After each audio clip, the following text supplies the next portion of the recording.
নমস্কার বন্ধুরা, সকলকে স্বাগত জানাচ্ছি। আশা করি প্রত্যেকে ভালো আছেন।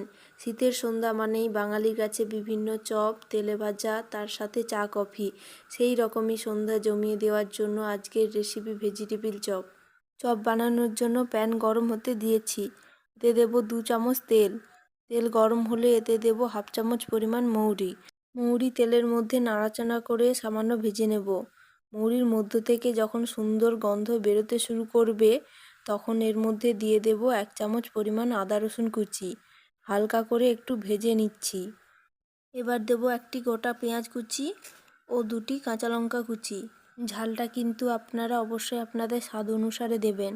এবার সমস্ত উপকরণগুলি আমি একটু মাঝারি আঁচে কষে নেব। এরপর এর মধ্যে দিয়ে দিচ্ছি 1 কাপ পরিমাণ গাজর, 1 কাপ পরিমাণ বিনস, 1 কাপ পরিমাণ বিটস, 1/2 কাপ পরিমাণ টমেটো কুচি। সমস্ত সবজিগুলি আমি সরু সরু করে কেটেছি। টমেটো কিন্তু বীজ ফেলে সরু সরু করে কেটেছি। মিডিয়াম আঁচে রেখে আমি সমস্ত সবজিগুলো ভেজে নিচ্ছি। এবার এর মধ্যে দিয়ে দেব স্বাদ মতন লবণ। লবণটাকে ভালো করে মিশিয়ে নিয়ে সবজিগুলো ভালো করে ভেজে নিচ্ছি। এরপর 2টো মাঝারি সাইজের সেদ্ধ করে রাখা আলু এর মধ্যে দিয়ে দিচ্ছি। আলু দুটো আমি আগে থেকে মেখে রেখেছি। তারপর আমি সমস্ত কিছু ভালো করে মিশিয়ে নেব। আপনারা চাইলে সমস্ত সবজিগুলো সেদ্ধ করে নিয়ে করতে পারেন, তবে এভাবে যদি হালকা করে কষে নিয়ে করা হয় তবে খেতে বেশ ভালো লাগে। আর সেদ্ধ করে নিয়ে যদি করেন তবে জলটা ফেলে দেবেন না। অল্প জল দিয়ে প্রেসার কুকারে সেদ্ধ করে নেবেন বা নর্মাল কড়াইতে সেদ্ধ করে নিতে পারেন।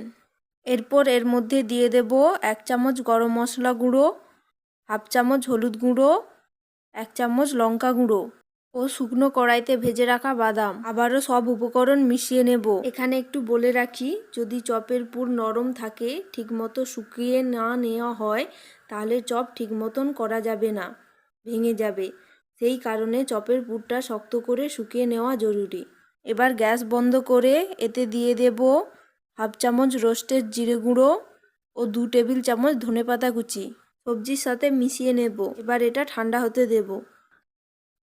এবার একটি বাটিতে নিয়েছি 1 কাপ পরিমাণ জল, 1.5 টেবিল চামচ পরিমাণ বেসন ও 1 টেবিল চামচ পরিমাণ কর্নফ্লাওয়ার।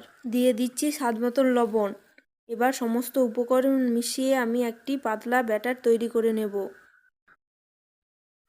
চপের পুরটা আমার ঠান্ডা হয়ে গেছে। এবার আমি অল্প করে একটু পুর হাতে নিয়ে ওভেল শেপে তৈরি করে নিচ্ছি। আপনারা চাইলে গোল শেপেরও চপ তৈরি করে নিতে পারেন। এবার চপগুলো আমি ব্যাটারে ডুবিয়ে নিয়ে দিয়ে দেব বিস্কুট গুঁড়োর মধ্যে। বিস্কুটের গুঁড়ো দিয়ে ভালো করে কোট করে নিতে হবে। চাইলে আপনারা ডবল কোটও করতে পারেন, যাতে ভাজবার সময় ভেতরের পুর বেরিয়ে না আসে। এইভাবে আমি বাকি চপগুলো তৈরি করে নিয়েছি। এখন চপগুলোকে ভেজে নেব। সেই কারণে একটি কড়াইতে আমি পর্যাপ্ত পরিমাণ তেল গরম করে নিয়েছি। এবার গরম তেলের মধ্যে এক এক করে চপগুলো দিয়ে দেব। তেলটিকে কিন্তু ভালো করে গরম করে নেবেন। যদি ঠান্ডা তেলের মধ্যে চপগুলো দেওয়া হয় তাহলে কিন্তু বিস্কুটের গুঁড়োগুলো ছেড়ে যাওয়ার বা ফেটে যাওয়ার চান্স থাকে। এরপর আমি চপগুলো উল্টে দেব, আবারও উল্টে দেব। এভাবে আমি 3 মিনিট ভেজে নিয়ে চপগুলো তুলে নেব। বন্ধুরা, আমার রেসিপিটি যদি ভালো লেগে থাকে তাহলে লাইক, শেয়ার, কমেন্ট করতে ভুলবেন না।